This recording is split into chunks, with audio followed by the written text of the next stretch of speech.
Hey guys, welcome back to Sartaj sir की क्लास। So guys, आज है रविवार और एक बार फिर से मैं आपके लिए लेकर आया हूं Sunday comment box doubt class की एक और कमाल की वीडियो। एक बार फिर से मैंने पिक किया आपके प्यारे प्यारे कमेंट्स, पढ़ूंगा इन्हें और दूंगा इनके जवाब। और अगर आपका भी कोई सवाल है, आप चाहते हैं मैं आपके सवालों के जवाब दूं, तो इस वीडियो को देखने के बाद इसी वीडियो के कमेंट सेक्शन में जाकर अपने सवाल को पोस्ट कर दीजिएगा। अगले संडे वाली वीडियो बनाने से पहले मैं इसी वीडियो के कमेंट सेक्शन में से आपके सवालों को पिक करूंगा और उनके जवाब दूंगा। चलिए फिर बिना देरी के पढ़ना शुरू करते हैं आपके प्यारे प्यारे कमेंट्स। अब नोटबुक और पेन लेकर बैठ जाओ, जो चीज काम के लगे उसे नोट कर लेना। पहले कमेंट मैंने पिक किया है अमिता गुप्ता का, लिखा है माय क्वेश्चन इज, मेरा सवाल है पागल को इंग्लिश में मैड कहते हैं, तो पागलपन और पागलपंती को इंग्लिश में क्या कहेंगे? Thank you sir. बहुत बढ़िया सवाल है। वैसे तो सवाल बहुत कॉमन सा है, इसका जवाब आसानी से गूगल पर मिल जाएगा, लेकिन इस कमेंट को मैंने जानबूझकर पिक किया है ताकि इसके जरिए आपको कुछ और कमाल कमाल की जानकारी दे सकूं। अब आज के बाद आप ये पन वाले सारे शब्दों को इंग्लिश में बहुत ही आसानी से ट्रांसलेट कर पाएंगे। देखिए, कोई भी ऐसा शब्द आपको दिखे हिंदी में जिसके लास्ट में पन आ रहा है, मीठापन, कड़वापन, अच्छापन, बुरापन, पागलपन, तो इसके लिए करना कुछ भी नहीं है, बस उस शब्द की इंग्लिश के लास्ट में आप नेस लगा दीजिए, NESS, नेस। जैसे कि मीठापन स्वीटनेस, कड़वापन बिटरनेस, पागलपन मैडनेस, अच्छापन गुडनेस। तो आई होप आपको जवाब मिल गया होगा। अगला सवाल मैंने पिक किया है विभाषा शुक्ला का, लिखा है good evening sir. Very good evening ji. Sir, one word का यूज जब किसी दूसरे वर्ड के साथ होता है तब उसका क्या मीनिंग बनता है? For example good one, that one, etcetera. बहुत बढ़िया सवाल पूछा आपने। वैसे तो वन का मतलब होता है एक, गिनती में हम 1 2 3 जब काउंट करते हैं, लेकिन अगर ये किसी और इंग्लिश वर्ड के बाद लिखा दिख जाए, जैसे कि गुड वन, दैट वन, ये वन, वो वन, तो इसका मतलब क्या होगा? तो वहां पर वन का मतलब हो जाएगा वाला, लाल वाला रेड वन, ये वाला दिस वन, वो वाला दैट वन, काला वाला ब्लैक वन, अच्छा वाला गुड वन। इस तरह से आप बना सकते हैं। अगला कमेंट मैंने पिक किया है सरिता का, लिखती है please sir tell me what's the meaning of shake it off. Shake it off का क्या मतलब होता है? Thank you sir. ये आपने एक फ्रेज पूछा है शेक इट ऑफ, वैसे इसके कई और सारे भी मतलब होते हैं, लेकिन मैं आपको मेन वाला बताता हूं जो सबसे ज्यादा यूज होता है, और वो है किसी चीज से छुटकारा पा लेना, जान छुड़ा लेना, उसे कहते हैं शेक इट ऑफ, यानी कि इससे जान छुड़ा लेना। अगला कमेंट किया है द चंद्रा ने, लिखा है hello sir, how are you? I am fine Chandra, thank you so much for asking. I am sure you are also doing well. You are a great teacher, आप बहुत अच्छे अध्यापक हैं। आई हैव अ क्वेश्चन, मेरा एक सवाल है, what is the difference between in and into? In और इनटू में क्या फर्क होता है? प्लीज पिक माय क्वेश्चन, मेरा सवाल पिक कर लीजिए। Thanks a lot for teaching and inspiring us. Wow, beautiful comment. आपने पूछा कि इन और इनटू में क्या फर्क होता है। ये प्रीपोजिशन है, मैंने इसके ऊपर वैसे वीडियो बनाई हुई है, लेकिन मैं आपको जवाब दे देता हूं। देखिए, दोनों का ही हिंदी में मतलब होता है में या के अंदर, लेकिन कोई ऐसा वाक्य जिसमें में या के अंदर और गति ना दिखे तो इन लगाएंगे, और कोई ऐसा वाक्य जिसमें गति दिखे, स्पीड दिखे, मोशन दिखे, वहां पर में के लिए इनटू लगाएंगे। जैसे मैं दिल्ली में हूं तो यहां पर तो कोई स्पीड दिख नहीं रही है, आई एम इन दिल्ली। या फिर वह स्कूल में है, इसमें तो कोई गति दिख नहीं रही है, he is in the school. लेकिन गति वाले जैसे कि वह गड्ढे में गिरा, तो फेल इन नहीं, फॉल की सेकंड फॉर्म फेल, इनटू आएगा। या फिर वह कुएं में गिरा तो इन नहीं, इनटू द वेल, तो गिरना। रेल गुफा में घुसी तो एंटर्ड, इनटू आएगा वहां पे। या फिर कोई भी ऐसी चीज जैसे कि मैंने बैग के अंदर खाना रखा, I kept the food into the bag, तो यहां पर क्या हो गया? किसी चीज के अंदर इंसर्ट करना, जाना, घुसना। तो कोई भी मोशन वाली चीज या सेंटेंस आए तो इनटू का यूज करेंगे। तो अगला सवाल पूछा है लकी सिंह चौहान ने, लिखते हैं hello sir, how are you? I am good Lucky, thank you so much for asking. I am Lucky Singh, मेरा नाम लकी सिंह है। माय क्वेश्चन इज, मेरा सवाल है in which type of sentences we have to use the prepositions at last in the sentence. यानी वो कौन से वाक्य होते हैं, किस तरह के वाक्य होते हैं जिनके अंत में हम प्रीपोजिशंस को लगा सकते हैं। वैसे तो हम सब जानते हैं प्रीपोजिशंस लास्ट में रेयर केस में लगती हैं, बहुत कम केसेस में लगती हैं। प्रीपोजिशंस को हमेशा बीच में, स्टार्टिंग वगैरह में ही लगाते हैं, लेकिन उन्होंने पूछा है वो कौन से वाक्य हैं जिनमें लास्ट में लगती है, तो मैं आपको बता देता हूं। देखिए, वो प्रीपोजिशंस जो WH फैमिली के साथ अटैच्ड हो उन्हें आप सेंटेंस के लास्ट में लगा सकते हैं। जैसे फ्रॉम वेयर, कहां से, एट व्हाट टाइम, कितने बजे, विद हुम, किसके साथ। इन सब WH फैमिलीज में प्रीपोजिशंस अटैच्ड हैं, आप इन्हें हटा के सेंटेंस के लास्ट में लगा दीजिए। तुम कहां से आ रहे हो, where are you coming from, last में आ गया। तुम कितने बजे आओगे, what time will you come at, पहले था at what time will you come, at हटा के लास्ट में लगा दो, what time will you come eight.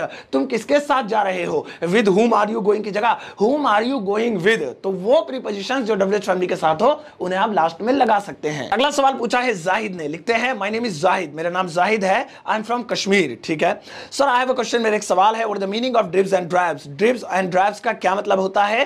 Please pick my question, मेरा सवाल पिक कर लीजिए। Love you sir, love you too my dear. Dribs and drabs एक तरीके का फ्रेज है और इसका मतलब होता होता है किश्तों में, तोड़ तोड़ कर। अब वो वाली किश्तें नहीं, इंस्टॉलमेंट वाली नहीं, बल्कि कोई ऐसी चीज जिसे तोड़ तोड़ के दिया जाए। देना पूरा था, कंप्लीट था, लेकिन हिस्सों में तोड़ तोड़ कर दिया जा रहा है, ड्रिप्स एंड ड्रैप्स कहलाता है। जैसे मुझे कहना है उसने जवाब तोड़ तोड़ कर दिया, समझ में ही नहीं आया, पूरा जवाब देता तो समझ में आता, तो उसने जवाब किश्तों में दिया, तोड़ तोड़ कर दिया, तो इसे इंग्लिश में कहेंगे he gave answer in dribs and drabs।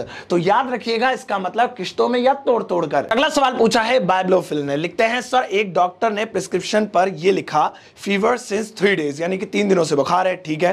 Cold and cough since 5 days, यानी कि सर्दी जुकाम है 5 दिनों से, ठीक है। क्या यह सही है? यहां पर 4 आना चाहिए था, मगर सिंस यूज क्यों हुआ? Please pick my question. बहुत बढ़िया सवाल है आपका। देखिए हम बचपने से सुनते आ रहे हैं और जितने भी वीडियोस देखते हैं, स्कूल्स में सीखते हैं, ग्रामर में देखते हैं, तो जो कच्चा समय होता है 3 दिन 4 दिन कई दिन 5 दिन, इनके साथ 4 आता है, और जो पक्का समय होता है उनके साथ सिंस आता है। बात ठीक है। फिर आपने कहा ये तो कच्चा समय है 3 दिन 5 दिन, तो सिंस क्यों लगाया डॉक्टर ने? क्या ये गलत लिखा है? नहीं, ये बिल्कुल ठीक लिखा है। डॉक्टर कैसे गलत लिख देंगे? लेकिन इसके पीछे का लॉजिक आपको समझना होगा, बहुत कमाल का लॉजिक है, समझिए। देखिए सिंस वहां लगाते हैं जहां पर हमें स्टार्टिंग पॉइंट पता हो कि ये टाइम शुरू कहां से हुआ है, जैसे 1990 से, सोमवार से, जनवरी से, तो यहां पॉइंट ऑफ टाइम दिया गया है जहां से स्टार्ट हुआ है, 3 दिन से, 4 दिन से, 5 दिन से। अब ये तो पता नहीं कौन से 5 दिन है, मैं कहूं मैं 3 दिन से पढ़ रहा था। अब आप कहोगे कौन से 3 दिन सर जी? मतलब जब मैं वीडियो देख रहा हूं वो वाले 3 दिन, या जब आप वीडियो बना रहे थे वो वाले 3 दिन, तो यहां पर तो 4 आना चाहिए। हाँ जी, वहां 4 ही आना चाहिए। लेकिन जब ये डॉक्टर लिखते हैं प्रिस्क्रिप्शन में, तो पर्चे पर डेट लिखी होती है कि इस टाइम पर ये प्रिस्क्रिप्शन लिखा जा रहा है, तो वहां से हमें स्टार्टिंग टाइम मिल गया। तो इसका मतलब जैसे ही डॉक्टर ने लिखा कि 3 दिन से क्या है, फीवर है, तो यहां पे पता चल गया कि वो 3 दिन जब से ये पर्चा बना है, तो डेट मिल गई, तो इसका मतलब यहां सिंस ही लगेगा। अगर खाली इतना लिखा होता कि 3 दिन से बुखार है, अब पूरे पर्चे में कहीं डेट ही नहीं लिखी कि कौन से 3 दिन, सोमवार, मंगलवार, बुधवार, या बृहस्पतिवार, शुक्रवार, शनिवार, या जनवरी फरवरी वाले 3 दिन, पता नहीं है, तब तो 4-3 days और 4-5 days लगता। लेकिन जब पर्चे पे ऑलरेडी डेट पड़ी हुई है, प्रिंटेड है, तो प्रिस्क्रिप्शन में मतलब जो चीज लिखी गई है वो इस डेट से लिखी गई है, यहां से शुरू हुई है, तो इसका मतलब पक्का हो गया। यानी अगर पर्चा 10 तारीख का बना हुआ और उस पर लिखा है सिंस 3 days, यानी 3 दिन से, तो इसका मतलब 10 तारीख से पुराने 3 दिन, 7, 8, 9, या 8, 9, 10, अगर वो दिन काउंट करेंगे तो हमें मिल गया टाइम। तो इस तरह से वहां पर सिंस ही आएगा। अगला सवाल पूछा है अजय ने, लिखा है जानबूझकर। Sir please translate to English, यानी इसे इंग्लिश में बनाइए। जानबूझकर को इंग्लिश में कहेंगे विलिंगली। विलिंगली, तुम जानबूझकर आए, यू केम विलिंगली। वह जानबूझकर लड़ रहा है, ही इज क्वारलिंग या फाइटिंग विलिंगली, तो इसे बोलेंगे विलिंगली। अगला सवाल पूछा है उत्सव ने, लिखते हैं हेलो सरताज सर। हाय उत्सव सर, चल बे चल को इंग्लिश में क्या बोलेंगे? Please pick my question. Sir pick कर लिया। आपने पूछा चल बे चल को इंग्लिश में क्या बोलेंगे। देखिए ये एक हमारी डेली लाइफ में यूज होने वाला फ्रेज है, जिसे हम अपने दोस्तों के साथ और बहुत ज्यादा क्लोज्ड पर्सन के साथ यूज करते हैं। चल बे चल, निकल यहां से, चल बे चल, बाहर जा यहां से। तो इसे कैसे बोलेंगे? तो इसे बोलने के लिए आप पहले इससे पहले वाले 2 समझ लीजिए। जब हम किसी को गुस्से में बाहर भेजते हैं, जाओ बाहर जा यहां से, तो हम कहते हैं गेट आउट फ्रॉम हियर, या गेट आउट। और जब हमें किसी को कहना होता है मेरे पास से हट, यहां से निकल, तो हम कहते हैं गेट ऑफ फ्रॉम हियर। और जब मुझे कहना है चल बे चल, जा यहां से, या खाली चल बे चल, तो आप इसे कहिए गेट अवे, हे गेट अवे, चल बे चल, तो इसे आप गेट अवे बोल सकते हैं। अगला सवाल पूछा है मौलिम ने, लिखते हैं good morning sir. Very good morning. Please explain this phrase frozen to death please sir. Okay, इन्होंने पूछा है फ्रोजन टू डेथ का क्या मतलब होता है। इसका मतलब होता है कपकपा, जमा देने वाली सर्दी, ऐसी सर्दी जो मौत के घाट उतार दे। फ्रोजन टू डेथ ये एक थर्ड फॉर्म वाला हो गया, यानी कि वहां पर सर्दी ने हमें जमा दिया था। We were frozen to death, यानी कि हम इतनी सर्दी थी कि हम लगभग मर ही गए थे।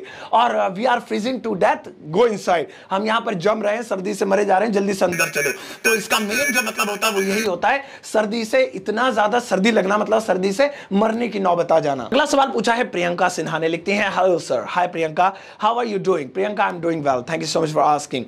यू नो व्हाट, क्या आप जानते हैं, having seen your teaching method, आपके टीचिंग मेथड को देखकर आई वुड लाइक टू से, मैं कहना चाहूंगी that you are only single teacher, कि आप अकेले एक ऐसे अध्यापक है who has lot of knowledge regarding English, जिनके पास इंग्लिश की बहुत सारी नॉलेज है। नो माय डियर, मेरे से तो बहुत बड़े बड़े, मैं तो उनके आगे कुछ भी नहीं हूं। ये तो आपका प्यार है, आप इतना सपोर्ट करते हैं। देयर आर मेनी टीचर, बहुत सारे अध्यापक हैं यूट्यूब पर, but I always follow you, मैं हमेशा आपको फॉलो करती हूँ। हाँ, हमेशा जो स्टूडेंट्स जिन टीचर्स को पसंद करते हैं वो नहीं फॉलो करते हैं। बहुत सारे टीचर्स के उनके फॉलोवर्स है, वो हमेशा उन्हें फॉलो करते हैं क्योंकि वो उनके लिए बेस्ट है। मैं आपके लिए बेस्ट होता हूँ, मुझे फॉलो करती हैं। Because the way you explain, जिस तरह से आप एक्सप्लेन करते हैं, हेल्प्स अस लॉट, ये हमारी हमारी बहुत हेल्प करता है, मदद करता है to understand English properly, English को अच्छे से समझने के लिए। Keep it up, thank you so much, God bless you. But I have a doubt, मेरा एक डाउट है। आई नोटिस्ड, मैंने देखा है, the word of your name it's Sartaj, कि आपके नाम में जो नाम है वो है सरताज, यानी कि लास्ट में जेड है, but it's spelling is Sartaj, लेकिन इसकी स्पेलिंग तो जे होती है एक्चुअल में। So why do we write Sartaj? तो आप या हम सब आपको जेड वाला सरताज क्यों बुलाते हैं? बढ़िया सवाल है, मैं इसको एक्सप्लेन जल्दी में कर देता हूं। ये एक पहचान है कि कभी मुझे भी इंग्लिश नहीं आती थी, ये मैं कभी अपने नाम से हटाना नहीं चाहता हूं, मैं कभी शो ऑफ नहीं करना चाहता हूं कि मैं बहुत अच्छा एक अंग्रेज हूं, एक इंग्लिश मुझे आती है और मैं बहुत प्रोफेशनल हूं। मैं अभी भी लर्नर हूं, मैं चीजें सीखता हूं, लोगों से आर्टिकल्स पढ़ता हूं, न्यूज़पेपर पढ़ता हूं। फिलहाल ये जो नाम है ये उस टाइम का है जब मैं बहुत छोटा था और शायद चौथी या पांचवी क्लास में था और मुझे इंग्लिश में अपना नाम तक लिखना नहीं आता था, और मेरे जो टीचर थे उन्होंने मुझसे मेरा नाम पूछा था रजिस्टर पर चढ़ाने के लिए, तो मैंने तोड़ कर कुछ उन्होंने हेल्प की, कुछ मैंने बताई, लेकिन लास्ट में हम दोनों अटक गए। उन्हें समझ में, क्योंकि ये एक जो है ऐसा नाम है जिसमें जे या जेड लगाया जाए, काफी कम लोगों को पता होता है, तो उन्होंने मुझसे पूछा, शायद उन्हें पता था कि जे ही आता है, लेकिन फिर भी उन्होंने मुझसे पूछा, मैंने जेड बोल दिया और उन्होंने वही लिख दिया। उसके बाद फिर ये मेरे आधार कार्ड, पैन कार्ड, पासपोर्ट और एवरीवेयर हर जगह आ गया, और आज ये मेरे नाम के साथ जुड़ चुका और मैं इसे कभी अलग नहीं करना चाहता, नहीं मैंने इसे कभी करेक्ट करने की कोशिश की, क्योंकि ये मुझे याद दिलाता है कि मुझे एक वक्त ऐसा था कि अपना नाम भी इंग्लिश में लिखना नहीं आता था। अगला सवाल पूछा है दीप कुमार ने, लिखते हैं प्रणाम गुरुजी। प्रणाम जी, मैं आशा करता हूं कि आप अच्छे होंगे। बिल्कुल, मैं बहुत अच्छा, और मैं भी आशा करता हूं कि आप भी अच्छे होंगे। एक सवाल का जवाब जानना चाहता हूं आपसे कि जब किसी व्यक्ति या सेलिब्रिटी को पसंद करते हैं तो हम कहते हैं कि उसका मैं फैन हूं, जबकि फैन का अर्थ पंखा होता है। मैं आशा करता हूं कि आप मेरे सवाल का जवाब जरूर देंगे। बिल्कुल दूंगा। देखिए, पहले तो आप ये चीज सीख लीजिए कि इंग्लिश में से बहुत सारे वर्ड्स होते हैं जिनके अनेकों मतलब होते हैं, तो हमें कंफ्यूज होने की जरूरत नहीं है। वो जब सिचुएशन पर यूज किए जाते हैं तो हमें उनका असल मतलब पता चल जाता है। आपने सही कहा, फैन का मतलब ये भी होता है कि जिसे हम फॉलो करते हैं हम उसके फैन है, और छत के पंखे को या किसी भी पंखे को हम फैन बोलते हैं। लेकिन सिचुएशन पर जब आप यूज करेंगे तो पता चल जाएगा कौन सा वाला है। जैसे कि मैं कहूं आई एम योर फैन, तो आपको तो पता है यहां मैं पंखा नहीं बोल रहा हूं, मैं आपका पंखा नहीं हूं, मतलब मैं आपको फॉलो करने वाला फैन हूं। तो फैन का मतलब फॉलो करने वाला और पंखा दोनों होते हैं, इसमें कोई फर्क नहीं होता है, ना ही इसकी कोई डेफिनेशन है। लेकिन हाँ, एक आर्टिकल मैं आपके साथ शेयर करना चाहूंगा जो मैंने कोरा पे पढ़ा था, और उस आर्टिकल में कुछ इस तरह लिखा था कि जो फैन होता है ये फैंटेसी की शॉर्ट फॉर्म होती है। फैंटेसी का मतलब होता है इमेजिनेशन, यानी कोई ऐसी चीज जिसे हम इमेजिन करें, काश ऐसी होती है हमारे पास। तो जब हम किसी के फैन होते हैं तो वो चीज हमारी फैंटेसी होती है, यानी कि मैं अमिताभ का फैन हूं तो अमिताभ मेरे लिए एक फैंटेसी है, काश अमिताभ से मैं मिलूं, मैंने उन्हें इमेजिनेशन में ही देखा है, टीवी में ही देखा है, रियलिटी में कभी नहीं देखा,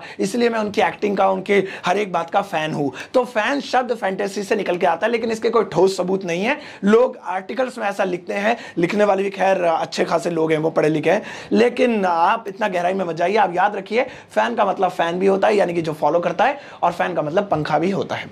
तो गाइस, ये थी आज की संडे वाली वीडियो। आई एम श्योर आपको मजा आया होगा, बहुत सारी नॉलेज भी मिली होगी। इस तरह की और भी नॉलेजेबल वीडियोस पाने के लिए हर संडे मेरा संडे वाला सेशन देखना बिल्कुल मत भूला कीजिए।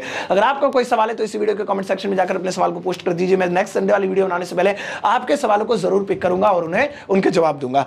और गाइस, आप कोशिश किया कीजिए कि एक दूसरे के सवालों को पढ़ के आप कॉमेंट में उनके जवाब भी दिया कीजिए, जिससे आपकी भी नॉलेज बढ़ेगी और उनका भी जो सॉल्यूशन है उन्हें जल्दी मिल जाएगा। चलिए, अपना ध्यान रखिएगा, तब तक के लिए टेक केयर, बाय बाय।